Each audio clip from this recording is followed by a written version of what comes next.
Ah, mes chers AirPods Max. Je les ai utilisés durant toute l'année 2021 et je sais toujours pas quoi penser d'eux.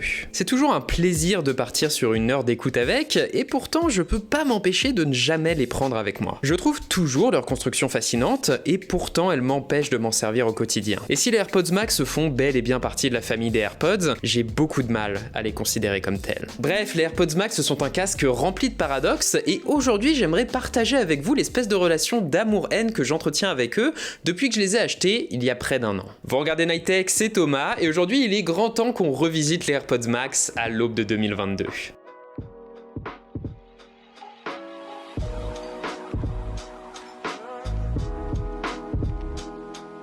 Franchement, ça fait des mois que je réfléchis à faire cette revisite des AirPods Max, et ça fait des mois que j'hésite entre retourner ma veste et désavouer ce casque, ou venir réaffirmer à quel point il est génial. Et pour cause, il est un peu des deux.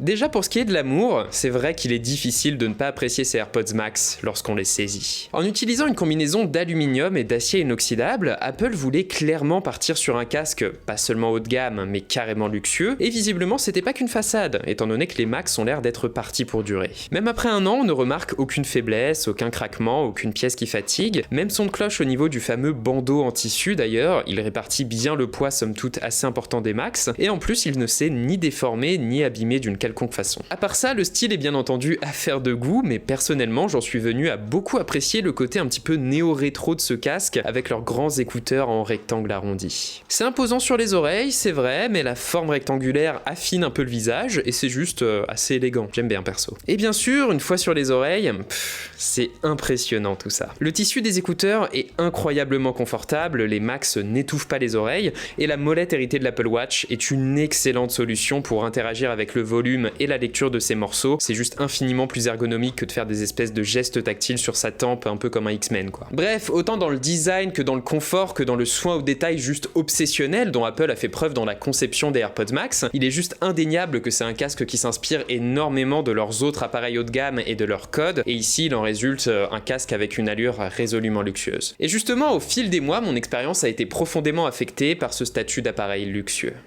À mes yeux, il y a en fait un véritable paradoxe dans le positionnement marketing des AirPods Max. Ils ont été proposés à 629 €, ce qui est très clairement un positionnement très élevé pour un casque sans fil, alors que justement le sans fil semble indiquer qu'il s'agit plutôt d'un casque pour le quotidien.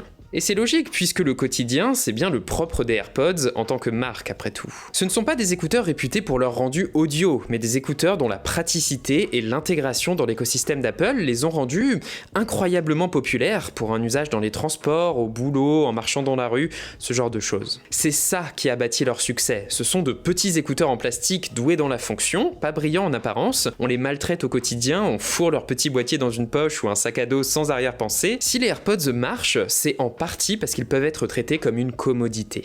Et le fait est que la commodité, c'est quand même le parfait opposé du luxe. Sur ces AirPods Max, ça se matérialise par le fait qu'on paye un lourd tribut pour profiter de l'excellence de ce casque. Déjà, il est simplement impensable de porter des AirPods Max pour une petite séance de jogging ou de vélo d'appartement, ils sont trop lourds pour ça et ils ne disposent d'aucune résistance d'aucune sorte vis-à-vis de l'humidité. On peut aussi parler de leur petite housse fournie, hein. Bon déjà, franchement, vous voyez, au bout d'un an, elle est absolument dégueulasse, elle prend les traces de doigts et les traces même simplement de son propre système de fermeture, c'est pas terrible. Mais bon, de toute façon, pour être honnête, aujourd'hui les AirPods Max n'en ont plus du tout besoin, ils gèrent très bien leur mise en veille tout seuls, on a les 20 heures d'autonomie promises, c'est plutôt cool. Je pense que l'idée à la base avec cette housse, c'était de combiner un élément stylistique qui vienne affirmer l'identité du casque, le tout en évoquant le fonctionnement des AirPods originaux qu'on sort et range dans leur boîtier au fil de la journée. Le truc, c'est que cette housse prend totalement le pas sur l'usage du casque. Elle ne protège les AirPods Max en rien, et elle vous condamne soit à voir votre investissement subir les affres du temps et les agressions du contenu de votre sac à dos, soit ne simplement pas les prendre avec vous, ce qui est un petit peu dommage quand on dépense autant dans un casque audio. Bon, allez, je vous l'accorde, je suis un petit peu mauvaise langue pour le coup, vous pouvez acheter une autre housse après tout, il y en a des très bien,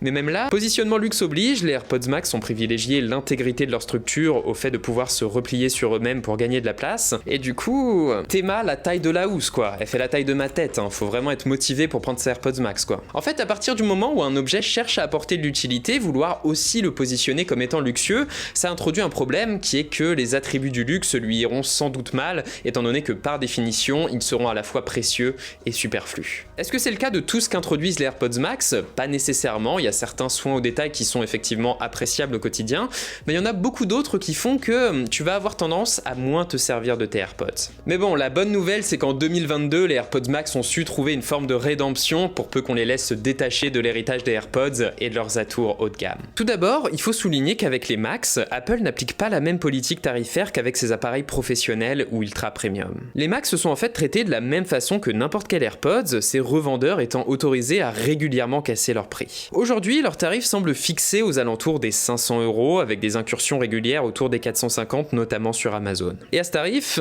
il faut avouer qu'on peut facilement se prendre d'affection pour les petits caprices des AirPods Max. Et ça, c'est notamment parce que putain, leur rendu audio est toujours aussi incroyable à mes oreilles, même un an plus tard, et il a même été drastiquement amélioré pour les utilisateurs d'Apple Music. Très sincèrement, je trouve qu'Apple a connu une vraie occasion manquée en ne synchronisant pas la sortie des AirPods Max avec l'arrivée du Dolby Atmos et du Spatial Audio sur Apple Music, c'était au printemps dernier il me semble. Bon, déjà un petit rappel pour les gens comme moi qui commencent à se perdre un petit peu dans tous les standards. Le Dolby Atmos, c'est une technologie logicielle qui n'est pas spécifique à Apple et qui consiste à simuler un rendu audio surround, c'est-à-dire un rendu audio qui vient de tous les côtés, du haut, du bas, etc. A l'inverse, l'audio spatial, c'est une technologie d'Apple qui utilise le matériel des AirPods pour suivre les mouvements de tête d'un utilisateur de AirPods. L'idée, c'est que si vous écoutez un morceau sur lequel une guitare est en train de jouer sur votre droite et que vous tournez la tête, maintenant vous aurez l'impression qu'elle est face à vous, et idem pour tout le reste de la scène. En combinant les deux, Apple entend proposer une sorte d'expérience de scène virtuelle immersive à ses utilisateurs,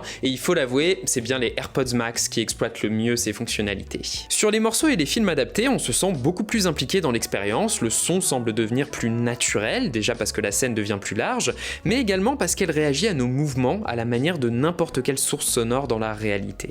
Bon, pour ce qui est de la compatibilité, c'est vrai qu'il y a pas mal de musiques sur Apple Music qui sont compatibles, il y a pas mal de films qui sont compatibles sur Disney+, Apple TV, ce genre de choses. J'ai pas l'impression que ça soit en train de devenir universel, mais a priori, au moins le Dolby Atmos, c'est quelque chose qui est en train de faire son petit bonhomme de chemin. Pour le découvrir, je vous recommande Supersonic de Noisia et dans une moindre mesure Parasite Eve de Bring Me The Horizon, histoire de découvrir la fonction avec de bons morceaux.